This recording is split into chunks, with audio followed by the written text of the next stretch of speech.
Butun dunyoni kim boshqaryapti hozir? Kim boshqaryapti? Erkaklar boshqaryapti.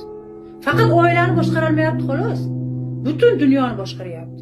Oilani biz tizginni ushlab olganmiz.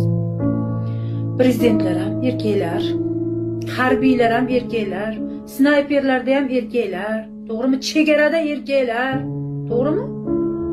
Eng qiyin ishlarda erkaklar, tank mingan erkaklar. Lekin oilada biz shuni buxlashtirib yotibmiz ayollar.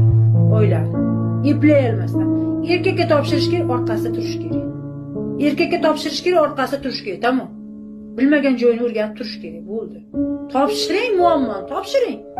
Hozir dadang bilib qolsa deb turib hayiqtirib qo'ymaysiz.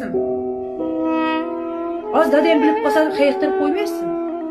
Meni ham qo'shib urishib qo'ying deb qo'ying eringizga. Bolalaringizni-da, bolalaringiz eringizdan hayiqtirib olmasangiz, itdan ham hayiqtirib